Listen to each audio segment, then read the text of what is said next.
ನಮಸ್ತೆ ತೇಜಸ್ವಿ ಸರ್. ನಮಸ್ಕಾರ ಮೇಡಮ್, ಹೇಗಿದ್ದೀರಿ? ಚೆನ್ನಾಗಿದ್ದೀನಿ ಸರ್, ನೀವ್ ಹೇಗಿದ್ದೀರಾ? ಚೆನ್ನಾಗಿದ್ದೀನಿ. ನಿಮ್ಮ ಬಿಗ್ FM ನ ಕೇಳುಗರು ಮತ್ತು ಇನ್ಸ್ಟಾದಲ್ಲಿ ನೋಡ್ತಾ ಇರುವಂತಹ ಎಲ್ಲ ನಮ್ಮ ಹಿತೈಷಿಗಳಿಗೆ, ಸಾರ್ವಜನಿಕರಿಗೆ ನಮಸ್ಕಾರಗಳು. I hope the quarantine is fun. Yes, enjoy ಮಾಡ್ಲೇಬೇಕು, ಬೇರೆ ಆಪ್ಷನ್ ಇಲ್ಲ ಈಗ, ಹಾಗಾಗಿದೆ. ಹೇಳಿ ಮೇಡಮ್. ಸರ್, ಈಗ ಇನ್ನು 19 ದಿನಗಳಿಂದ ಕಂಟಿನ್ಯೂ ಮಾಡ್ಬೇಕು ಅಂತ ಪ್ರಧಾನಮಂತ್ರಿಗಳು ಇವತ್ತು ನಮ್ಗೆಲ್ಲ ತಿಳಿಸಿದ್ದಾರೆ, ಎಲ್ಲ ಪ್ರಜೆಗಳಿಗೆ ತಿಳಿಸಿದ್ದಾರೆ. ಇನ್ನೇನು ಮುಗಿಯುತ್ತೆ ಅಂತ ಅಂದ್ಕೊಳ್ತಿದ್ವಿ ನಾಳೆಗೆ, ಇವತ್ತು ರಾತ್ರಿಗೆ. ಆದ್ರೆ ಎಲ್ರ ಮನ್ಸಲ್ಲೂ ಇತ್ತು ಕಂಟಿನ್ಯೂ ಆಗತ್ತೆ ಇದು ಅಂತ ಹೇಳಿ. ಅದ್ರಲ್ಲಿ ಈಗ 19 ದಿನಗಳು, ಹಾಗೆ 20ರ ನಂತರ ಕೆಲವು ವಿಚಾರಗಳಲ್ಲಿ ಸಡಿಲತೆ ಇರುತ್ತೆ ಅಂತ ಹೇಳ್ತಾ ಇದ್ದಾರೆ. ಯಾವ್ದ್ರಲ್ಲಿ ಸಡಿಲತೆ ಇರಬಹುದು ಅಂತ, ಯಾಕಂದ್ರೆ ಇನ್ನು ಕ್ಲಾರಿಟಿ ಸಿಕ್ಕಿಲ್ಲ, ನಾಳೆ ಸಂಜೆ ಸಿಗಬಹುದು ಅಂತ ಹೇಳ್ತಿದ್ದಾರೆ. ಅದಕ್ಕೂ ಮುಂಚೆ ನೀವು ಅವಲೋಕನ ಮಾಡಿದ್ರೆ ಅದ್ರ ಬಗ್ಗೆ ಯಾವ್ಯಾವ ಫೀಲ್ಡ್ಸ್ ಅಲ್ಲಿ ಅವರು ಸಡಿಲತೆಯನ್ನ ಕೊಡಬಹುದು ಅಂತ ಅನ್ಸುತ್ತೆ ಸರ್? ಈಗ 20ನೇ ತಾರೀಕಿನ ನಂತರ ಸಡಿಲತೆ ಬರುವಂತದ್ದು ಕೂಡ ಅದು it will come with a lot of conditions. So ಅದು ಸಂಪೂರ್ಣವಾಗಿ ಸಡಿಲ ಆಗತ್ತೆ, ಮುಂಚಿನ ತರ ನಾರ್ಮಲ್ಸಿಗೆ ಹೋಗುತ್ತೆ ಅನ್ನುವಂಥದ್ದು 20ನೇ ತಾರೀಕು ನಂತರವೂ ಸಾಧ್ಯ ಆಗೋದಿಲ್ಲ, ಮೊದಲನೇದು. ಎರಡನೇ ವಿಷಯ ಅಂತಂದ್ರೆ, ಈ ನಮ್ಮ ಎಸೆನ್ಷಿಯಲ್ ಸಪ್ಲೈನ ಮ್ಯಾನೇಜ್ಮೆಂಟ್ ನ ಚೈನ್ ಏನಿದೆ, ಉದಾಹರಣೆಗೆ ತರಕಾರಿಗಳು, ಹಾಲು, ದಿನಸಿ ಸಾಮಾನುಗಳು, ಈ ರೀತಿಯ ಎಸೆನ್ಷಿಯಲ್ ಕಮಾಡಿಟೀಸ್ ಏನಿದೆ, ಆ ಇಡೀ ಸಪ್ಲೈ ಚೈನ್ಗೆ ಬಹಳ ದೊಡ್ಡ ಮಟ್ಟದ ರಿಲ್ಯಾಕ್ಸೇಷನ್ ಸಿಗುವಂಥದ್ದಿದೆ. ಎರಡನೇದು, ನಮ್ಮ ರೈತರಿಗೆ ಕೃಷಿ ಚಟುವಟಿಕೆಗಳನ್ನ ಮಾಡುವಂತಹ ಒಂದು ಉದ್ದೇಶದಿಂದ, ಈಗ ಯಾಕೆ ಅಂತಂದ್ರೆ ಬರುವಂತ ಸ್ವಲ್ಪ ದಿನಗಳಲ್ಲೇನೆ ಈ ಮುಂಗಾರು ಶುರುವಾಗುವಂತದಿದೆ, ಬಿತ್ತನೆಯ ಸೀಸನ್ ಸ್ಟಾರ್ಟ್ ಆಗತ್ತೆ. ಸೊ ಅದಕ್ಕೆ ರೈತರೆಲ್ಲರೂ ಅದನ್ನ ಮಾಡ್ಬೇಕು. ಯಾಕೆಂದ್ರೆ ಈಗ ಬಿತ್ತನೆ ಮಾಡ್ಲಿಲ್ಲ ಅಂತಂದ್ರೆ ಮುಂದಿನ ಇಡೀ ವರ್ಷ ನಮಗೆ ಆಹಾರ ಧಾನ್ಯಗಳದ್ದು ಎಲ್ಲದದ್ದು ಬಹಳ ದೊಡ್ಡ ಕೊರತೆ ಉಂಟಾಗತ್ತೆ. ಸೊ ಕೃಷಿ ಚಟುವಟಿಕೆಗಳಲ್ಲೂ ಕೂಡ ಸಾಕಷ್ಟು ರಿಲ್ಯಾಕ್ಸೇಷನ್ ಸಿಗುವಂತದ್ದಿದೆ. ಸೊ ಹೀಗೆ ಯಾವುದು ಆರ್ಥಿಕತೆಗೆ ಮತ್ತು ಎಸೆನ್ಷಿಯಲ್ ಸಪ್ಲೈ ಚೈನಿಗೆ ಅತ್ಯವಶ್ಯಕ ಅನ್ನುವಂತಹ ವಸ್ತುಗಳಿದ್ದಾವೋ, ಆ ವಸ್ತುಗಳ ಮಾರಾಟ, ಆ ವಸ್ತುಗಳ ಸಾಗಾಣಿಕೆ, ಅದಕ್ಕೆ ಸಂಬಂಧಪಟ್ಟಿರುವಂತದ್ರಲ್ಲಿ ಸಾಕಷ್ಟು ರಿಲ್ಯಾಕ್ಸೇಷನ್ ಸಿಗುವಂತದ್ದು ಸಾಧ್ಯ ಇದೆ. ನಾಳೆ ಸಾಯಂಕಾಲ ಅಥವಾ ನಾಡಿದ್ರೊಳಗಡೆ ನಮಗೆ ಮತ್ತಷ್ಟು ಕ್ಲಾರಿಟಿ ಬರುತ್ತೆ. ಕ್ಲಾರಿಟಿ ಸಿಗುತ್ತೆ. ಓಕೆ ಸರ್, ನಿಮ್ಮನ್ನ ಕೇಳುವಂತಹ ಕೆಲವು ಪ್ರಶ್ನೆಗಳಿದೆ, ಅದನ್ನ ಮುಂದಿಟ್ಟು ಮೊದಲು ನೀವು ಬೆಂಗಳೂರು ಸೌತ್ ನಲ್ಲಿ ಅತ್ಯಂತ ಶ್ಲಾಘನೀಯ ಕೆಲಸವನ್ನ ಮಾಡ್ತಾ ಇದ್ದೀರಾ. 2,000ಕ್ಕೂ ಹೆಚ್ಚು ಯುವಕರು ನಿಮ್ ಜೊತೆ ಕೈ ಜೋಡಿಸಿದ್ದಾರೆ. ಎಷ್ಟೊಂದ್ ಜನ ನಿಮ್ ಜೊತೆ ಕೈ ಜೋಡಿಸಿ ಅದನ್ನ ಟಾಸ್ಕ್ ಫೋರ್ಸ್ ನ Bengaluru south COVID-19 task force ಅಂತ ಒಂದು ಕ್ರಿಯೇಟ್ ಮಾಡಿ ಸಾಕಷ್ಟು ಜನರಿಗೆ ಬೇಕಾಗಿರುವಂತಹ ವಸ್ತುಗಳನ್ನ ಹಿಡಿದು ಮೆಡಿಸಿನ್ಸ್ ಹಿಡಿದು ಸೈಕಾಲಜಿಸ್ಟ್ ಅಥವಾ ಯಾವುದೇ ರೀತಿಯ ಸಪೋರ್ಟ್ ಇದ್ರೂ ಕೂಡ ಅದನ್ನ ಮಾಡ್ತಾ ಇದ್ದೀರಾ. ಅದರ ಬಗ್ಗೆ ಕೆಲವು ವಿಚಾರಗಳನ್ನ ಹಂಚ್ಕೊಳ್ತೀರಾ sir please? Thank you madam. ಈಗ ಲಾಕ್ಡೌನ್ ಪ್ರಾರಂಭ ಆದ ಸಂದರ್ಭದಿಂದ ನಮಗೆ ಯಾರ್ಯಾರು ಮನೆ ಒಳಗಡೆ ಉಳ್ಕೊಂಡಿರ್ತಾರೆ, ಅದರಲ್ಲೂ ವಿಶೇಷವಾಗಿ ಹಿರಿಯ ನಾಗರಿಕರು, ಯಾಕೆ ಅಂತಂದ್ರೆ ಈ ಕೋವಿಡ್ ಕಾಯಿಲೆಗೆ ಬಹಳ ದೊಡ್ಡ ಮಟ್ಟಕ್ಕೆ ಪೀಡಿತರಾಗುವಂಥವ್ರು ಮತ್ತು ಸಾವಿಗೀಡಾಗುವಂಥವ್ರು ಸೀನಿಯರ್ ಸಿಟಿಸನ್ಸ್, 60 ವರ್ಷಕ್ಕಿಂತ ಮೇಲ್ಪಟ್ಟಂಥವ್ರು. ಅವರನ್ನ ನಾವು ಆದಷ್ಟು ಸೇಫ್ ಗಾರ್ಡ್ ಮಾಡಬೇಕು, ಅವರನ್ನ ನಾವು ಮನೆಯಲ್ಲೇ ಇರಿಸಿರ್ಬೇಕು ಅನ್ನುವಂತ ಏಕೈಕ ಉದ್ದೇಶದಿಂದ ನಾವು ಈ ಲಾಕ್ಡೌನ್ ನ ಸಂದರ್ಭದಲ್ಲಿ ನಾವು ಯುವಕರು ಯಾರಿದ್ದೀವಿ, ನಾವು ಅವರ ಪರವಾಗಿರೋ ಜವಾಬ್ದಾರಿ ತಗೊಳ್ಬೇಕು ಅಂತ ಹೇಳಿ ನಾವು ಈ ಟಾಸ್ಕ್ ಫೋರ್ಸ್ ನ ಪ್ರಾರಂಭ ಮಾಡಿದ್ವಿ. ಶುರು ಆದಾಗ 2,000 ಜನ ಇದ್ದಂತ ಟಾಸ್ಕ್ ಫೋರ್ಸ್ ಇವತ್ತು 4,500 ಯುವಕರು ಇಡೀ ಬೆಂಗಳೂರು ದಕ್ಷಿಣದ ಪ್ರತಿ ಒಂದು ಪೊಲೀಸ್ ಸ್ಟೇಷನ್ ಜೂರಿಸ್ಡಿಕ್ಷನ್ ನಲ್ಲೂ ಕೂಡ ಜೊತೆಗೆ ಬಂದು ಕೈ ಜೋಡಿಸಿದ್ದಾರೆ. ಕಳೆದ 21 ದಿನಗಳಲ್ಲಿ ನಾವು ಸುಮಾರು 1.5 ಲಕ್ಷ ಊಟದ ಪ್ಯಾಕೆಟ್ ಗಳನ್ನ ತಯಾರು ಮಾಡಿ ಜನಕ್ಕೆ ನಾವು ಡಿಸ್ಟ್ರಿಬ್ಯೂಟ್ ಮಾಡಿದ್ದೀವಿ. ಇದರಲ್ಲಿ ನನಗೆ ಬಹಳ ಸಂತೋಷ ಆಗೋದು ಅಂತಂದ್ರೆ, ಇದು ಯಾರೋ ಒಬ್ರು ದೊಡ್ಡ ಕಂಪನಿಯೋ ದೊಡ್ಡ ಶ್ರೀಮಂತರೋ ಬಂದು ಸ್ಪಾನ್ಸರ್ ಮಾಡಿರೋಂಥದ್ದಲ್ಲ. ಸಣ್ಣ ಸಣ್ಣ ಗುಂಪುಗಳಲ್ಲಿ ಯಾವ್ದೋ ಒಂದು ದೇವಸ್ಥಾನದಲ್ಲೋ, ಜೈನ ಸಂಘಟನೆಯವರೋ, ಇನ್ಯಾರೋ ಒಬ್ರು ನಾವೊಂದಿಷ್ಟು ಸಹಾಯ ಮಾಡ್ತೀವಿ ಎಂದೋರೋ, ಪದ್ಮನಾಭನಗರದಲ್ಲಿ ಇರುವಂತಹ ಒಂದಿಷ್ಟು ಗೃಹಿಣಿಯರು ನಾವೊಂದಿಷ್ಟು ಚಪಾತಿ ಮಾಡ್ಕೊಡ್ತೀವಿ ಅಂತ, ಹೀಗೆ ಬಂದಿರುವಂತಹ ಸಮಾಜದ ಒಳ್ಳೆ ಜನ ಬಂದು ಸುಮಾರೊಂದು 1.5 ಲಕ್ಷದಷ್ಟು ಊಟದ ಪ್ಯಾಕೆಟ್ ಗಳನ್ನ ನಾವು ಜನಕ್ಕೆ ಡಿಸ್ಟ್ರಿಬ್ಯೂಟ್ ಮಾಡಿದ್ದೀವಿ. ಅದ್ರ ಜೊತೆಗೆ ಸುಮಾರು 15,000ಕ್ಕೂ ಹೆಚ್ಚು ಮನೆಗೆ ದಿನಸಿ ಇರ್ಬೋದು, ತರಕಾರಿ ಇರ್ಬೋದು, ಹಣ್ಣಿರ್ಬೋದು, ಅಗತ್ಯ ವಸ್ತುಗಳಿರ್ಬೋದು. ಯಾರೋ ಸೀನಿಯರ್ ಸಿಟಿಸನ್ ಫೋನ್ ಮಾಡಿ ನನಗೆ ಕಿವಿಗೆ ಹಾಕೊಳ್ಳೋ ಹಿಯರಿಂಗ್ ಏಡ್ ಮಿಷಿನ್ದು ಬ್ಯಾಟ್ರಿ ಹೋಗ್ಬಿಟ್ಟಿದೆ, ಹೊಸ ಬ್ಯಾಟ್ರಿ ಬೇಕು ಅಂತ ಕೇಳಿದಾಗ ಅದನ್ನ ನಮ್ ಕಾರ್ಯಕರ್ತರು ಅವ್ರಿಗೆ ತಗೊಂಡು ಹೋಗಿ ಕೊಟ್ಟಿದ್ದಾರೆ.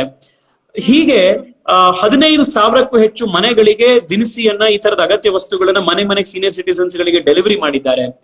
ಎಷ್ಟೋ ಜನಕ್ಕೆ ಲಾಕ್ ಡೌನ್ ಪೀರಿಯಡ್ ನಲ್ಲಿ ಯಾರೋ ಒಬ್ರು ಪ್ರೆಗ್ನೆಂಟ್ ಇರ್ತಾರೆ, ಅವರಿಗೆ ಆಸ್ಪತ್ರೆಗೆ ಹೋಗ್ಬೇಕಾಗಿರತ್ತೆ, ವೆಹಿಕಲ್ ಇರೋದಿಲ್ಲ, ಕೀಮೋಥೆರಪಿನೋ ಅಥವಾ ಡಯಾಲಿಸಿಸ್ ಮಾಡಿಸ್ಕೊಳ್ಬೇಕಾಗಿರುತ್ತೆ, ಕಿಡ್ನಿ ಪೇಷಂಟೋ ಕ್ಯಾನ್ಸರ್ ಬಂದಿರುತ್ತೆ, ಅಂತವ್ರು ಆಸ್ಪತ್ರೆಗೋ ಇಲ್ಗೋ ಹೋಗಬೇಕು. ಈ ರೀತಿ ಸುಮಾರು 600ಕ್ಕೂ ಹೆಚ್ಚು ವ್ಯಕ್ತಿಗಳಿಗೆ ಫ್ರೀ ಆಗಿ ಓಲಾ, ಊಬರ್ ಮತ್ತು ಆಂಬ್ಯುಲೆನ್ಸ್ ಸೇವೆಗಳನ್ನು ನಮ್ಮ ಕಾರ್ಯಕರ್ತರುಗಳು ಮಾಡಿಕೊಟ್ಟಿದ್ದಾರೆ.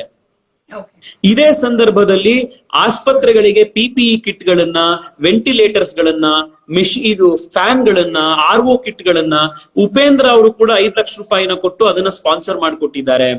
ಇದೇ ರೀತಿ ನಮ್ಗೆ ವಿಶೇಷವಾಗಿ ಪ್ರಾಣಿಗಳಿಗೆ, ಯಾವ ಬೀದಿ ನಾಯಿಗಳಿರ್ತವೆ ಅವಕ್ಕೆ ಊಟ ಇರೋದಿಲ್ಲ ಅಂತ ನೋಡ್ಕೊಂಡು ಒಂದಿಷ್ಟು ಜನ ಪ್ರಾಣಿ ಪ್ರೀತಿ ಇರುವಂತ ಆಸಕ್ತ ಕಾರ್ಯಕರ್ತರು ಬೆಂಗಳೂರು ದಕ್ಷಿಣದಲ್ಲಿ 4,000ಕ್ಕೂ ಹೆಚ್ಚು ನಾಯಿಗಳಿಗೆ ಪ್ರತಿನಿತ್ಯ ಊಟದ ವ್ಯವಸ್ಥೆಯನ್ನ ಅವ್ರು ಕಲ್ಪಿಸಿದ್ದಾರೆ. ನೆನ್ನೆ ಬಂದು ಹೇಳ್ತಾ ಇದ್ರು, ಇಷ್ಟು ದಿವಸ ನಮಗ್ ಭಯ ಇರೋದೇನು ಅಂತಂದ್ರೆ ಲಾಕ್ ಡೌನ್ ಮುಗಿದ್ಮೇಲೆ ಅವಕ್ಕೆ ಇಷ್ಟು ಒಳ್ಳೆ ಊಟ ಸಿಗ್ತಾ ಇಲ್ವಲ್ಲ, ಅವಾಗ ಏನ್ ಮಾಡ್ತವೆ ಅನ್ನೋದು ಟೆನ್ಷನ್ ಆಗ್ತಾ ಇದೆ ನಮ್ಗೆ. ಅಷ್ಟು ಚೆನ್ನಾಗಿರೋ ಊಟದ ವ್ಯವಸ್ಥೆ ಕಲ್ಪಿಸಿದ್ದಾರೆ.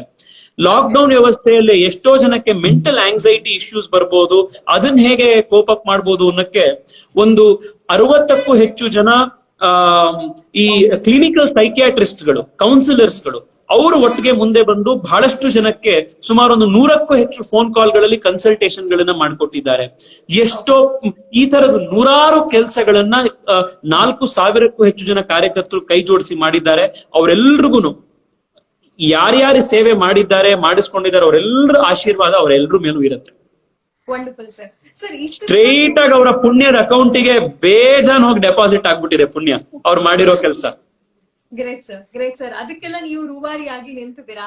ನೀವು ಅದಕ್ಕೆ ನಾನು ಆ ಒಳ್ಳೆ ವ್ಯಕ್ತಿಗಳನ್ನ ಒಟ್ಟಿಗೆ ಕರ್ಕೊಂಡ್ಬಂದಿರೋದು ಮಾತ್ರ ನನ್ನ ಕ್ರೆಡಿಟ್ ಹೊರತು ಎಲ್ಲ ಕೆಲಸ ಮತ್ತು ಅದರ ಸಂಪೂರ್ಣ ಕ್ರೆಡಿಟ್ ನಮ್ ಕಾರ್ಯಕರ್ತರಿಗೆ ಸಲ್ಲಬೇಕು. ಅದಕ್ಕೆ ನಾನು ಹೇಳಿದ್ದು, ನಮ್ ಪ್ರೈಮ್ ಮಿನಿಸ್ಟರ್ ಹೆಂಗೆ ಈಗ ಡೈರೆಕ್ಟ್ ಬೆನಿಫಿಟ್ ಟ್ರಾನ್ಸ್ಫರ್ ಅಂತ 2,000 ರೂಪಾಯಿ ನೇರ ಅಕೌಂಟಿಗೆ ಹೋಗಿ ಬೀಳುತ್ತೋ ರೈತರಿಗೆ, ಇವರಿಗೆ, ಆ ತರ ನಮ್ಮ ಕಾರ್ಯಕರ್ತರ ಅಕೌಂಟಿಗೆ ಸ್ಟ್ರೈಟ್ DBT ಪುಣ್ಯ ಸ್ಟ್ರೈಟ್ ಹೋಗಿ ಅವ್ರ ಅಕೌಂಟಿಗೆ ಡೆಪಾಸಿಟ್ ಆಗ್ಬಿಟ್ಟಿದೆ. ಅಂತ ಒಳ್ಳೆ ಕೆಲಸ ಮಾಡಿದ್ದಾರೆ ಇವರೆಲ್ಲರೂ. Wonderful thought sir. ಸರ್, ಈಗ ಇಷ್ಟು ದಿನಗಳ ನೀವು COVID-19 ಶುರುವಾದಾಗಿಂದ ಕರ್ನಾಟಕದಲ್ಲಿ ಲಾಕ್ ಡೌನ್ ಆದಾಗಿಂದನೂ ಕೂಡ ಇದನ್ನ ನೀವು ಜಾರಿ ತಂದಿರಾ. ನೀವೆಲ್ಲ ಯೂತ್ಸ್ ಜೊತೆ ಸೇರ್ಕೊಂಡು ಸುಮಾರು ಜನ ಕೈ ಜೋಡಿಸಿದ್ದಾರೆ. ಇನ್ನು ಇವತ್ತು ಫೀಡ್ ದಿ ಡೈಲಿ ವೇಜರ್ಸ್ ಅನ್ನುವಂತಹ ಪ್ರಾಜೆಕ್ಟ್ ಕೂಡ ಲಾಂಚ್ ಮಾಡಿದ್ದೀರಾ. How different is it from the daily works you have been doing from the day one sir? ಈಗ ಬಹಳಷ್ಟು ಜನ ಈಗ ಪ್ರತಿನಿತ್ಯ ಅವತ್ತಿನ ದುಡಿಮೆಯನ್ನ ಅವತ್ತೇ ಮಾಡಿ ಜೀವನ ಮಾಡುವಂತವ್ರೆ ಬಹಳ ದೊಡ್ಡ ಸಂಖ್ಯೆಯಲ್ಲಿದ್ದಾರೆ. ಅದರಲ್ಲೂ ಅಸಂಘಟಿತ ಕಾರ್ಮಿಕರು, ಬೇರೆ ಊರಿನಿಂದ ಬಂದಿರುವಂತಹ ಮೈಗ್ರೆಂಟ್ ವರ್ಕರ್ಸ್, ಇವರೆಲ್ಲರೂ ಕೂಡ ಬಹಳ ದೊಡ್ಡ ಸಂಖ್ಯೆಯಲ್ಲಿ ನಮ್ಮ ಬೆಂಗಳೂರು ನಗರದಲ್ಲಿ ಇದ್ದಾರೆ. ಅವರ ಕೊಡುಗೆನೂ ನಗರಕ್ಕೆ ಬಹಳ ದೊಡ್ಡದಿದೆ. ಯಾಕೆಂತಂದ್ರೆ ಅವ್ರವ್ರ ಕೆಲಸ ಮಾಡಿ ಒಂದ್ ಸಣ್ಣ ಗೋಲ್ಗಪ್ಪ ಹಾಕೋನು ಉತ್ತರ ಪ್ರದೇಶದಿಂದ ಬಂದಿರ್ಬೋದು, ಅವನ ಹತ್ರನೂ ನಾವೊಂದು ಯಾವತ್ತೋ ಹೋಗಿ 10 ರೂಪಾಯಿ ಕೊಟ್ಟು ಒಂದು ಗೋಲ್ಗಪ್ಪ ತಿನ್ನಿದೀವಿ, ಅವನ ಋಣ ನಮ್ಮ ಮೇಲಿದೆ. ಆದ್ರಿಂದ ಅವನನ್ನು ಇವತ್ತು ಕಷ್ಟದಲ್ಲಿದ್ದಾಗ ಅವನು ನೋಡ್ಕೊಳ್ಬೇಕಾಗಿರುವಂತ ಜವಾಬ್ದಾರಿ ನಮ್ದು. ಕನ್ನಡಿಗರು ವಿಶಾಲ ಹೃದಯದವರು, ನಾವೆಲ್ಲರೂ ನೋಡ್ಕೊಳ್ಳುವಂತ ಶಕ್ತಿ ನಮ್ಮ ಮೇಲಿದೆ. ನಾವ್ ಆದ್ರಿಂದ ಇವತ್ತು ಝೊಮ್ಯಾಟೊ ಅನ್ನುವಂತ ಕಂಪ್ನಿ ಜೊತೆಗೆ ಸೇರ್ಕೊಂಡು ಅವರು ಎಲ್ಲ ಜೊತೆಗೆ ಬಂದಿದ್ದಾರೆ.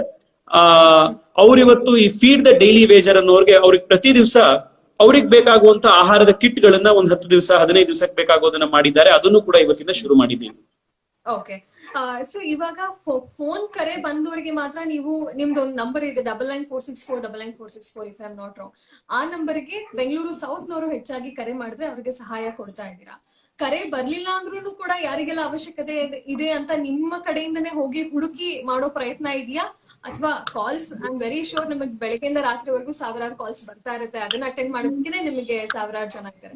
ಅದನ್ನ ಬಿಟ್ಟು ಇವಾಗ ಡೈಲಿ ವೇಜರ್ಸ್ ಅದಕ್ಕೆ ಕಾಲ್ ಮಾಡ್ತಿದಾರಾ ಅಥವಾ ನೀವೇ ಹೋಗಿ ಹುಡುಕೊಂಡು ಡೈಲಿ ವೇಜರ್ಸ್ ಕೊಡ್ತಾ? ಇಲ್ಲ ನೋಡಿ, 2-3 ತರ ಆಗುತ್ತೆ. ಈಗ ಕಾಲ್ ಮಾಡ್ತಾ ಇರೋರು ಹೆಚ್ಚಾಗಿ ನಮಗೆ ಹಿರಿಯ ನಾಗರಿಕರು, ಕಾಲ್ ಬಗ್ಗೆ ಗೊತ್ತಿರುವಂತವ್ರು ಹೀಗೆ.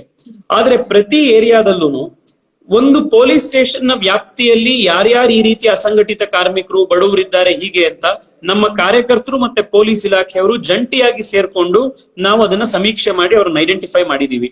ಸೊ ಅವ್ರುಗಳು ಹೋಗಿ ಅದನ್ನ ಅವ್ರಿಗೆ ಕೊಟ್ಟು ಬರ್ತಾರೆ. ಯಾಕೆಂದ್ರೆ ಯಾರೋ, ನಾನು ಈಗ ಅದನ್ನೇ ಹೇಳಿದೆ, 1.5 ಲಕ್ಷ ಊಟದ ಪ್ಯಾಕೆಟ್ ಗಳನ್ನ ನಾವು ಡಿಸ್ಟ್ರಿಬ್ಯೂಟ್ ಮಾಡಿದೀವಿ ಅಂತ.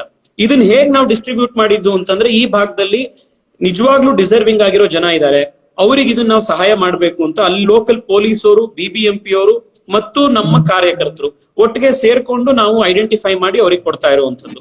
ಇನ್ನೊಂದು ಅಂದ್ರೆ ಕೆಲವು ಬಾರಿ ನಮ್ಗೆ ಬೇರೆ ಬೇರೆ ಊರಿಂದ ಸಾಕಷ್ಟು ಜನ ಎಂಪಿಗಳು ಫೋನ್ ಮಾಡ್ತಾರೆ, ನಮ್ಮ ಊರಿನ ಕಾರ್ಮಿಕರು ಇಲ್ಲೆಲ್ಲೋ ಸಿಗಾಕೊಂಡಿದ್ದಾರೆ. ಈಗ ಉದಾಹರಣೆಗೆ ಬಿಹಾರದಿಂದ ಜಯಂತ್ ಸಿನ್ಹಾ ಇವತ್ ಮಾತನಾಡಿದ್ರು, ವೆಸ್ಟ್ ಬೆಂಗಾಲ್ ನಿಂದ ನಿನ್ನೆ ಇನ್ಯಾರೋ ಮಾತನಾಡಿದ್ರು, ಉತ್ತರ ಪ್ರದೇಶದಿಂದ, ನೇಪಾಳದ ಬಾರ್ಡರ್ ನ ಕಾನ್ಸ್ಟಿಟ್ಯೂಯೆನ್ಸಿಗಳಿಂದ ಅವರೆಲ್ಲರೂ ಫೋನ್ ಮಾಡಿ ಹೇಳ್ತಾರೆ, ನಮ್ಮ ಜನ ಈ ಭಾಗದಲ್ಲಿ ಉಳ್ಕೊಂಡಿದ್ದಾರೆ, ದಯವಿಟ್ಟು ನೀವು ಅವರಿಗೆ ಈ ತರ ಸಹಾಯ ಮಾಡಿ ಅಂತ ಟ್ವಿಟರ್ ನಲ್ಲೋ ಫೇಸ್ಬುಕ್ ನಲ್ಲೋ ಫೋನ್ ಮಾಡಿ ಹೇಳ್ತಾರೆ. ಆಗ ನಮ್ಮ ಕಾರ್ಯಕರ್ತರು ಅವ್ರ ಜೊತೆಗೆ ಹೋಗಿ ಸಂಪರ್ಕ ಮಾಡಿ ಮಾಡ್ತಾರೆ. ಹೀಗೆ ಎಲ್ಲಿಂದ ವಿಷಯ ಬಂದು ಇವ್ರು ಕಷ್ಟದಲ್ಲಿದ್ದಾರೆ ಅಂತ ಗೊತ್ತಾಗುತ್ತೋ ಅವಾಗ ಹೋಗಿ ಧಾವಿಸಿ ಅವ್ರಿಗೆ ಸಹಾಯ ಮಾಡುವಂತ ಒಂದು ಪ್ರಕ್ರಿಯೆ ಜಾರಿಯಲ್ಲಿದೆ. Wonderful sir. ಸರ್, ಈಗ ಇವತ್ತು ಈ ಲಾಕ್ ಡೌನ್ ಎಂಡ್ ಆಗುತ್ತೆ ಅಂತ ನಮ್ಗೆಲ್ಲ ಗೊತ್ತಿತ್ತು, 21 ದಿನಗಳ ಲಾಕ್ ಡೌನ್ ಎಂಡ್ ಆಗುತ್ತೆ ಅಂತ. ಮುಂದೇನು ಕೂಡ ಮುಂದುವರಿಯುತ್ತೆ ಇದು ಅನ್ನೋ ಐಡಿಯಾ ನಿಮಗೆ ಆಲ್ರೆಡಿ ಇತ್ತ? ಅದನ್ನ ಕನ್ಸಿಡರ್ ಮಾಡೇ ಇವತ್ತು ಲಾಂಚ್ ಮಾಡ್ಬೇಕು ಫೀಡ್ ದಿ ಡೈಲಿ ವೇಜಸ್ ಅನ್ನೋ ಪ್ರಾಜೆಕ್ಟ್ ನ ಅಂತ ಪ್ಲಾನ್ ಮಾಡಿದ್ರ ಅಥವಾ ಸಡನ್ ಆಗಿ ಆಗಿಲ್ಲ ಇದು? ಇಲ್ಲ ನೋಡಿ, lockdown prime minister announce ಮಾಡಿದಾಗ್ಲೇನೆ ಎಲ್ಲ ತಜ್ಞರು ಮತ್ತು ಎಲ್ಲ ಪಬ್ಲಿಕ್ ಹೆಲ್ತ್ ಎಕ್ಸ್ಪರ್ಟ್ಸ್ ಹೇಳಿರುವಂತದ್ದು, ಈ ಲಾಕ್ ಡೌನ್ ಯಶಸ್ವಿ ಆಗ್ಬೇಕು ಅಂತಂದ್ರೆ ಇದು 4 ರಿಂದ 5 ವಾರಗಳ ಲಾಕ್ ಡೌನ್ ಇರಬೇಕು ಅಂತ. ಅದ್ರ ಹಿಂದೆ ಇರೋ ಲಾಜಿಕ್ ಏನು ಅಂತಂದ್ರೆ, ಈಗ ಫಸ್ಟ್ ಯಾರು ಇನ್ಫೆಕ್ಟ್ ಆಗಿರ್ತಾರೋ ಅಂಥವ್ರು ಸಿಂಪ್ಟಮ್ಸ್ ಅನ್ನ ತೋರಿಸ್ಲಿಕ್ಕೆ 15 ದಿವಸ ಬೇಕು. ಅವರ ಕಾಂಟ್ಯಾಕ್ಟಿಗೆ ಬಂದಿರೋ ಅಂಥವ್ರು ತಿರ್ಗಾ ಸಿಂಪ್ಟಮ್ಸ್ ತೋರಿಸ್ಲಿಕ್ಕೆ ನೆಕ್ಸ್ಟ್ 15 ದಿವಸ ಬೇಕು. ಅಲ್ಲಿಗೆ 30 ದಿವಸ ಆಯ್ತು. ಅವರ ಕಾಂಟ್ಯಾಕ್ಟಿಗೆ ಬಂದಿರೋ ಅಂಥವ್ರು ಇನ್ ಸಿಂಪ್ಟಮ್ಯಾಟಿಕ್ ತೋರ್ಸಕ್ಕೆ ಇನ್ 15 ದಿವಸ ಬೇಕು. ಸೊ ಒಟ್ಟಿನಲ್ಲಿ 45 ದಿವಸಗಳ ಪ್ರಕ್ರಿಯೆ. ಅಷ್ಟ್ರೊಳಗಡೆ ಯಾರ್ಯಾರು ಈ ತರ ಒಬ್ರೊಬ್ರು ಕಾಂಟ್ಯಾಕ್ಟಿಗೆ ಬಂದಿರ್ತಾರೆ, initial contact, primary contact, secondary contact, ಇವರೆಲ್ಲರೂ ಟ್ರೇಸ್ ಮಾಡಿ ಟೆಸ್ಟ್ ಮಾಡಿ ಅವರನ್ನ ಟ್ರೀಟ್ಮೆಂಟ್ ಮಾಡುವಂತ ಪ್ರಕ್ರಿಯೆ ಆಗ್ಲಿಕ್ಕೆ 5 ವಾರಗಳಾಗತ್ತೆ. ಈ 5 ವಾರಗಳ ಪ್ರಕ್ರಿಯೆ ಜೊತೆಗೆ ನಾವು ನಮ್ಮ ಸಾರ್ವಜನಿಕ ಆರೋಗ್ಯ ಇಲಾಖೆಯ ಮತ್ತು ವ್ಯವಸ್ಥೆಯ ಶಕ್ತಿಯನ್ನ ವೃದ್ಧಿ ಮಾಡ್ಲಿಕ್ಕೂ ಇರುವಂತಹ ಒಂದು ಸಂದರ್ಭ ಅದು. ಸೊ ಈ 5 ವಾರಗಳ ಒಂದು ಪ್ರಕ್ರಿಯೆ ಅಂತ ಬಹಳಷ್ಟು ದಿವಸಗಳಿಂದ ಚರ್ಚೆ ಇತ್ತು. ನಮ್ಮ ಸರ್ಕಾರದ ನರೇಂದ್ರ ಮೋದಿ ಅವರ ನೇತೃತ್ವದಲ್ಲಿ 21 ದಿವಸಕ್ಕೆ ಇದು ಮುಗಿಬೇಕು ಅನ್ನೋದಂತೂ ಇತ್ತು. ಆದ್ರೆ ಈ ತಬ್ಲಿಗಿ ಜಮಾತ್ ಮರ್ಕಜ್ನವರು ಈ ಡೆಲ್ಲಿಯಲ್ಲಿ ಕಾರ್ಯಕ್ರಮ ಮಾಡ್ಕೊಂಡು ಬಂದು ಊರಿಗೆಲ್ಲ ಸೋಂಕನ್ನ ಹಂಚಿದ್ರಿಂದ ಈ 21 ದಿನದಲ್ಲಿ ಯಾವುದು ನಿಲ್ಬೇಕಾಗಿತ್ತು ಅದು ನಿಲ್ಲಿಲ್ಲ. ಅದು ಅನಿವಾರ್ಯ ಕಾರಣದಿಂದ ಎಲ್ಲ ಕಡೆಗೆ ಜಾಸ್ತಿಯಾಗಿ ಇವತ್ತೇ ನೋಡಿ ಭಾರತದಲ್ಲಿರುವಂತ ಎಲ್ಲ ಕೇಸ್ಗಳಲ್ಲಿ ಸುಮಾರು 45 ರಿಂದ 50% ಕೇಸ್ಗಳು ತಬ್ಲಿಗಿ ಜಮಾತ್ ನಿಂದ ಡೈರೆಕ್ಟ್ ಆಗಿ ಲಿಂಕ್ ಆಗಿರುವಂತದ್ದು. ಅದಿರ್ಲಿಲ್ಲ ಅಂತಂದಿದ್ರೆ ನಮಗೆ ಬಹುಶಃ ಈ ಲಾಕ್ ಡೌನ್ ನಮಗೆ ಇಫೆಕ್ಟಿವ್ ಆಗಿ ಇವತ್ತಿಗೆ ನಾವು ನಿಲ್ಲಿಸಬಹುದಿತ್ತು. Okay okay, great sir. ಈಗ ನಿಮ್ಮ ಕಾರ್ಯಗಳಿಗೆ MP ಫಂಡ್ ಇಂದ ತಗೊಳ್ತಾ ಇರುವಂತಹ ಹಣನ ಅಥವಾ ನಿಮಗೂ ಕೂಡ ನಿಮ್ಮ ಏರಿಯಾದಲ್ಲಿ ಅಥವಾ ಕರ್ನಾಟಕದ ಬೇರೆ ಕಡೆಯಿಂದ ಯಾರಾದ್ರೂ ಸಹಾಯ ಮಾಡಿ ಫಂಡಿಂಗ್ ಕೂಡ ಮಾಡ್ತಾ ಇದ್ದಾರಾ ನಿಮ್ಮ ಪ್ರಾಜೆಕ್ಟ್ಗೆ ಸರ್? ಮೇಡಮ್, ನಮ್ಮ MP ಫಂಡ್ ಅಲ್ಲಿ ಏನೇನಿತ್ತು ಅದನ್ನ 2 ವರ್ಷಗಳ ಕಾಲಕ್ಕೆ MP ಫಂಡ್ ಅನ್ನ ನಿಲ್ಸಿದ್ದಾರೆ.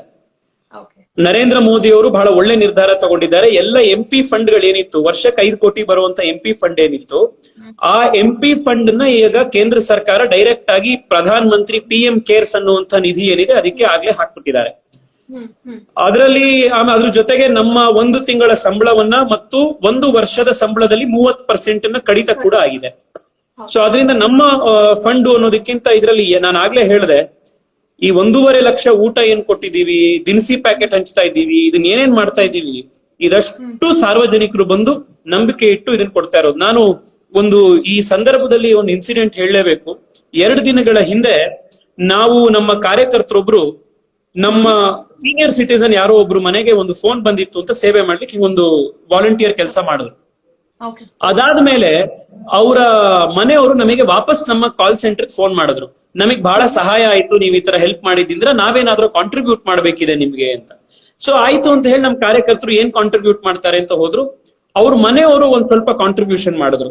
ಆದ್ರೆ ಆಶ್ಚರ್ಯ ಅಂದ್ರೆ ಅವ್ರ ಮನೇಲಿ 15 ವರ್ಷದಿಂದ ಅಡ್ಗೆ ಕೆಲಸ ಮಾಡ್ಕೊಂಡಿದ್ದಂತ ಒಬ್ರು ಹೆಂಗಸು ನನಗೆ ಇವ್ರ ಮನೆಯವರು ಎಜುಕೇಶನ್ ನನ್ನ ಮಕ್ಳಿಗೆ ಮಾಡಿಸಿದ್ದಾರೆ, ನನಗೆ ಇನ್ಶೂರೆನ್ಸ್ ಮಾಡಿಸ್ಕೊಟ್ಟಿದ್ದಾರೆ, ಮನೆಗೆ ಇರ್ಲಿಕ್ಕೆ ಒಂದ್ ಮನೆ ಇದೆ, ನನಗ್ ಬೇರೆ ಇನ್ನೇನು ಖರ್ಚಿಲ್ಲ, ಅದರಿಂದ ನನ್ ಸೇವಿಂಗ್ಸ್ ಅಲ್ಲಿ ನಾನ್ 25,000 ದುಡ್ಡು ಕೊಡ್ತಾ ಇದ್ದೀನಿ ಅಂತ ಹೇಳಿ ಅವ್ರ ಮನೇಲಿ ಅಡಿಗೆ ಕೆಲಸ ಮಾಡ್ತಾ ಇದ್ದಂತ ಒಬ್ಳು ತಾಯಿ ದುಡ್ಡು ಕೊಟ್ಟಿದ್ದಾರೆ. ನಾವು ಅದಕ್ಕೆ ನಾಳೆ ಅಥವಾ ನಾಡಿದ್ದು ಒಂದ್ 10-15 ಜನ ಅತ್ಯಂತ ಕಡು ಬಡವರನ್ನ ಐಡೆಂಟಿಫೈ ಮಾಡಿ ಆ ಮಹಾತಾಯಿನೇ ಕರೆಸಿ ಅವ್ರ ಕೈಲೇ ಅವರಿಗೆ ದಿನಸಿ ಪ್ಯಾಕೆಟ್ ಅನ್ನ ಸೇವೆಯನ್ನ ಮಾಡಿಸ್ಬೇಕು ಅಂತಿದೆ. ಈ ರೀತಿ ಜನನೇ ಬಂದ್ ಕೊಡ್ತಾ ಇದ್ದಾರೆ. ಸೊ ಇದ್ರಲ್ಲಿ ನಾನು ಆಗ್ಲೇ ಹೇಳ್ದಂಗೆ ಇದ್ರಲ್ಲಿ ಈ ಪುಣ್ಯ ಎಲ್ಲ ಯಾರ್ಯಾರು ಬಂದ್ ಈ ತರ ಸಹಾಯ ಮಾಡ್ತಾ ಇದಾರೋ ಅವ್ರು ಡೈರೆಕ್ಟ್ ಅವ್ರ ಅಕೌಂಟಿಗೆ ಹೋಗುವಂತದ್ದು, ಅವರೇ ಅವರ ಒಳ್ಳೆ ಕೆಲಸ ಮಾಡಿದ್ದಾರೆ. ಜನನೇ ಇಂತ ಕೆಲಸ ಕೈ ಜೋಡಿಸಿರುವಂತದ್ದು. ಈ ನಾಯಿಗಳಿಗೂ ಒಂದ್ 7-8 ಸಾವಿರ ಕೆಜಿ ಡಾಗ್ ಫುಡ್ ನ ಬೇರೆ ಬೇರೆ ಅಂಗಡಿಯವರು ಡಾಗ್ ಫುಡ್ ಕೊಟ್ಟಿದ್ದಾರೆ. Okay okay, great sir.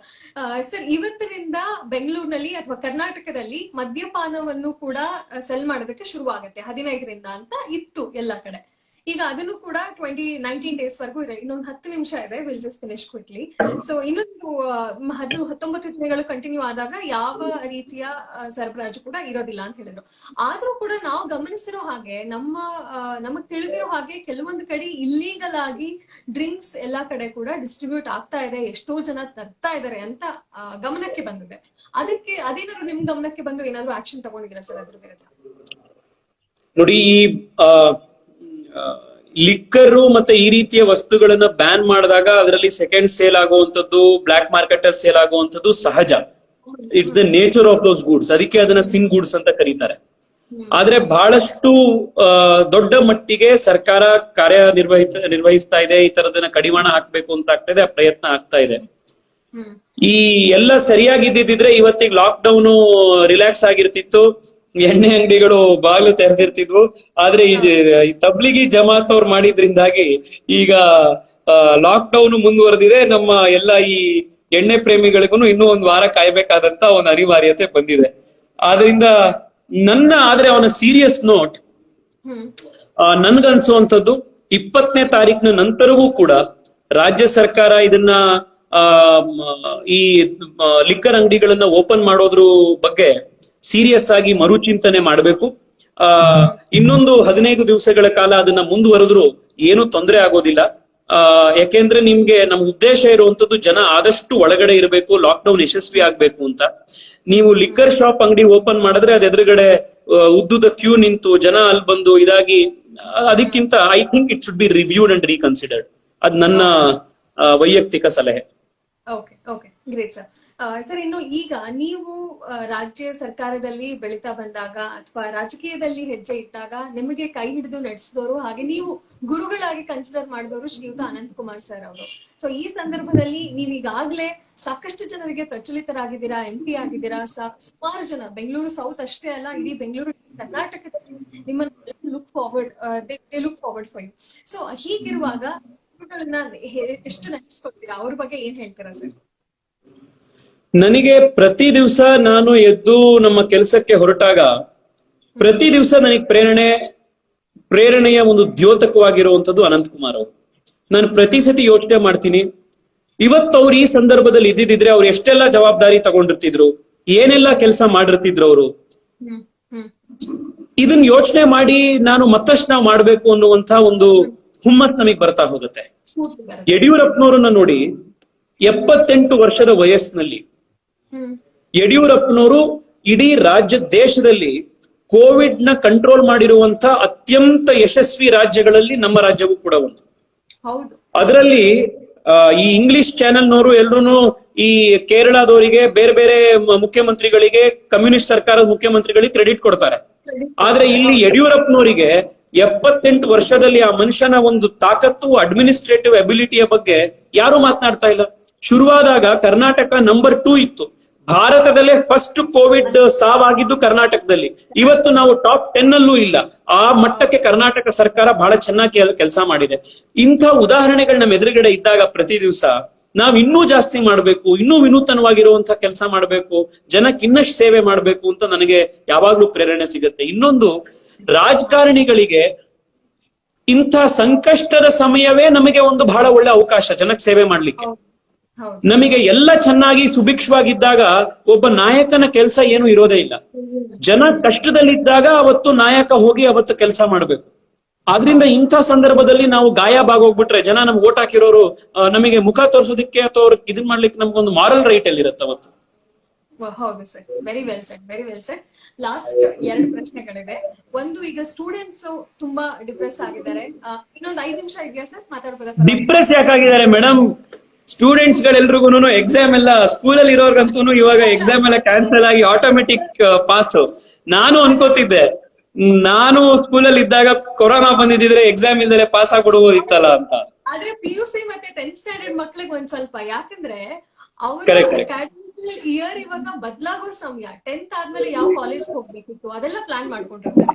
12th ಆದ್ಮೇಲೆ ಬೇರೆ ಬೇರೆ ಎಷ್ಟೋ ಜನ ಬೇರೆ ಊರ್ನವರು ಬೆಂಗಳೂರಿಗೆ ಬರ್ಬೇಕು ಅಥವಾ ಹೋಗಿ ಓದ್ಬೇಕು ಅನ್ನೋ ಪ್ಲಾನ್ ಇರುತ್ತೆ. ಆ ಪ್ಲಾನ್ ಎಲ್ಲ ಸ್ವಲ್ಪ ಅಫೆಕ್ಟ್ ಆಗಿದೆ, ಅದಕ್ಕೆ ಸ್ವಲ್ಪ ತೊಂದರೆ ಆಗಿದೆ. ಆ ಸ್ಟೂಡೆಂಟ್ಸ್ ಗೆ ಯಾರು ಆಸ್ಪೈರ್ ಮಾಡ್ತಿದ್ದಾರೆ ಅವ್ರ ಫ್ಯೂಚರ್ ಬಗ್ಗೆ, ಆ ಸ್ಟೂಡೆಂಟ್ಸ್ ಬಗ್ಗೆ ನೀವು ಅವ್ರಿಗೆ ಏನ್ ಮೆಸೇಜ್ ಕೊಡ್ತೀರಾ sir?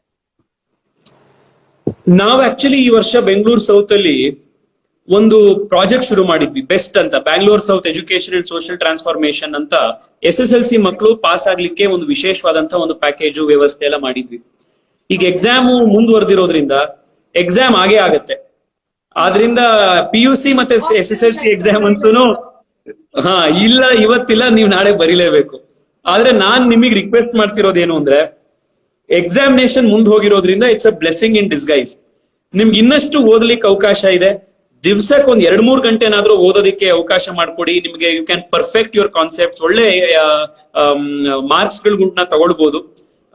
It's a great opportunity. ದಯವಿಟ್ಟು ಆ ಫೋಕಸ್ ಅನ್ನ ಕಳ್ಕೊಳ್ಬೇಡಿ, ಚೆನ್ನಾಗಿ ಓದಿ ಅನ್ನುವಂತ ಒಂದು ಮನವಿಯನ್ನು ಮಾಡ್ತಾ ಇದ್ದೀನಿ.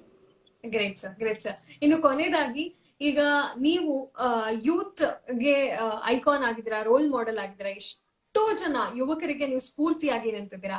ಹಾಗೆ ನೀವು ನಿಮ್ಮ ರಾಜಕೀಯಕ್ಕೆ ಕಾಲಿಟ್ಟಾಗ, ನೀವು MP ಆದಾಗ ನೀವು ಹೆಸರಾಗಿದ್ದೆ ನಮಗೆ youngest member of the parliament ಅಂತ ಹೇಳ್ಬಿಟ್ಟು ಭಾರತದಲ್ಲಿ. ಹೀಗೆಲ್ಲ ನೀವು ಎಲ್ರೂ ಮನಸ್ಸನ್ನ ಗೆದ್ದಿರುವಾಗ ಒಂದು ಪ್ರಶ್ನೆ ಅಂತ ಅಂದ್ರೆ, ರಾಜಕೀಯದಲ್ಲಿ ರಾಜಕೀಯ ನಾಯಕರಾಗ್ಬೇಕು ಅಂತ ಅಂದ್ರೆ ಎಜುಕೇಶನ್ ಇಂಪಾರ್ಟೆಂಟ್ ಆಗತ್ತೆ. ಎಷ್ಟು ಇಂಪಾರ್ಟೆಂಟ್ ಆಗುತ್ತೆ ಅಂತ, ಯಾಕಂದ್ರೆ ನೀವು educated Young leader of India. So ಹಾಗಾಗಿ ಎಜುಕೇಶನ್ ಎಷ್ಟು ಇಂಪಾರ್ಟೆಂಟ್ ಆಗುತ್ತೆ ಸರ್ ಒಬ್ಬ ನಾಯಕ ಏನನ್ನಾದ್ರೂ ಮುಂದುವರಿಸಬೇಕು ಅಂತ ಅಂದ್ರೆ? ಮೇಡಮ್, ನನ್ನ ಪ್ರಕಾರ ಎಜುಕೇಶನ್ ಮತ್ತು ಎಜುಕೇಶನ್ ಜೊತೆಗೆ ಕಾಮನ್ ಸೆನ್ಸ್, ಈ ಎರಡೂ ಬಹಳ ಮುಖ್ಯ ಆಗತ್ತೆ. ಎಜುಕೇಶನ್, ಫಾರ್ಮಲ್ ಎಜುಕೇಶನ್ಗೆ ತಂದೆ ಆದಂತಹ ಒಂದು ಬೆನಿಫಿಟ್ ಇರುತ್ತೆ. ನಿಮ್ಗೆ ನೀವ್ ಎಷ್ಟು ವಿಸ್ತಾರವಾಗಿರುವಂತ ನಿಮ್ ಓದಿರುತ್ತೋ, ನೀವು ಅಷ್ಟು ವಿಚಾರಗಳನ್ನ ಬಹಳಷ್ಟು ಬೇಗ ಗ್ರಹಿಸಬಹುದು. ಆದ್ರಿಂದ ಶಿಕ್ಷಣದ ಒಂದು ಮೌಲ್ಯವನ್ನ ಮತ್ತು ಅದರ ಇಂಪಾರ್ಟೆನ್ಸ್ ನಾವು ಅಲ್ಗಳಿಲಿಕ್ಕೆ ಸಾಧ್ಯವೇ ಇಲ್ಲ. It place a very vital role. And ಬರ್ತಾ ಇರುವಂತ ದಿನಗಳಲ್ಲಿ ನಮಗೆ ಇನ್ನಷ್ಟು ವಿದ್ಯಾವಂತ ಯುವ ರಾಜಕಾರಣಿಗಳು ಇನ್ನಷ್ಟು ದೊಡ್ಡ ಸಂಖ್ಯೆಯಲ್ಲಿ ನಮ್ಮ ವ್ಯವಸ್ಥೆಗೆ ಬರ್ತಾರೆ. ನಮ್ಮ ವ್ಯವಸ್ಥೆ ಮತ್ತಷ್ಟು ಸುಧಾರಣೆ ಆಗುವಂಥದ್ದು ಇದರಿಂದ ಸಾಧ್ಯ ಆಗುತ್ತೆ. ನಾನು ಆಸಕ್ತಿ ಇರುವಂತ ಎಲ್ಲ ಯುವಕರಲ್ಲೂ ಮನವಿ ಮಾಡುವಂಥದ್ದು, ರಾಜಕೀಯ ಅಂತಂದ್ರೆ ನಾವು ಎಲೆಕ್ಷನ್ ನಿಲ್ಬೇಕು ಇದು ಅಂತಲ್ಲ, ವ್ಯವಸ್ಥೆಯ ಜೊತೆಗೆ ನಮ್ಮ ಒಂದು ವ್ಯವಹಾರ ಇರಬೇಕು, ಒಡನಾಟ ಇರಬೇಕು. ಆರ್ಟಿಕಲ್ ಗಳನ್ನ ಬರೀರಿ, ಓದಿ, ಚರ್ಚೆ ಮಾಡಿ, ಫೇಸ್ಬುಕ್ ಲೈವ್ ಗಳಲ್ಲಿ, ಇನ್ಸ್ಟಾಗ್ರಾಮ್ ಲೈವ್ ನಲ್ಲಿ ಇದ್ರ ಬಗ್ಗೆ ಮಾತನಾಡಿ, ಒಂದು ಪಬ್ಲಿಕ್ ಒಪಿನಿಯನ್ ಕ್ರಿಯೇಟ್ ಆಗ್ಲಿ.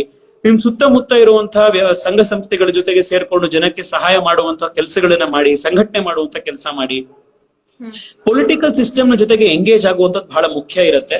ಅದನ್ನೆಲ್ಲ ಮಾಡ್ಬೇಕು ಅನ್ನುವಂಥದ್ದು ನನ್ನ ರಿಕ್ವೆಸ್ಟ್. ಅಂಡ್ ತುಂಬಾ ದೊಡ್ಡ ಸಂಖ್ಯೆಯಲ್ಲಿ Young political leaders, educated political leaders across party ಎಲ್ಲ ಬರ್ತಾ ಇದ್ದಾರೆ. ನೆಕ್ಸ್ಟ್ ಇನ್ನೊಂದು 15-20 ವರ್ಷಗಳಲ್ಲಿ ಭಾರತದ ರಾಜಕಾರಣದ ಒಂದು ಪಿಕ್ಚರ್ ಏನಿದೆ, ಲ್ಯಾಂಡ್ಸ್ಕೇಪ್ ಏನಿದೆ, ಅದು ಬಹಳ ಪಾಸಿಟಿವ್ ಆಗಿ ಚೇಂಜ್ ಆಗಿರುತ್ತೆ. Wonderful sir, thank you so much sir. ಇನ್ನು ನಿಮ್ಮೊಟ್ಟಿಗೆ ಮಾತಾಡೋದಕ್ಕೆ, ನಿಮ್ಮ ವಿಚಾರಗಳನ್ನ ತಿಳ್ಕೊಳ್ಳೋದಕ್ಕೆ ಇನ್ನು ಸಾಕಷ್ಟು ಸಮಯ ಎಷ್ಟಿದ್ರು ಸಾಲದು. ಆದ್ರೂ ಟೈಮ್ ಕನ್ಸ್ಟ್ರೆಂಟ್ 30ನೇ ತಾರೀಕು ತನಕ ಲಾಕ್ ಡೌನ್ ಇರೋದ್ರಿಂದ ಇನ್ನೂ ಒಂದ್ಸತಿ ಯಾವಾಗ್ಲಾರು ಸಮಯ ಇದ್ರೆ ಮಾಡೋಣಂತೆ. ಬಹಳ ಖುಷಿ ಆಯ್ತು ತಮ್ಮ ಜೊತೆಗೆ ಮಾತನಾಡಿದ್ದು ದಿವ್ಯಶ್ರೀ ಅವರೇ. ಬಿಗ್ FM ನ ಎಲ್ಲ ಕೇಳುಗರು ಮತ್ತು ಇನ್ಸ್ಟಾಗ್ರಾಮ್ ನ ಸಂದರ್ಭದಲ್ಲಿ ನಮ್ ಜೊತೆಗಿದ್ದಂತವ್ರು ಎಲ್ರಿಗೂ ಧನ್ಯವಾದಗಳು. Thank you so much. Thank you so much ನಿಮ್ಮ ಸಮಯಕ್ಕೆ.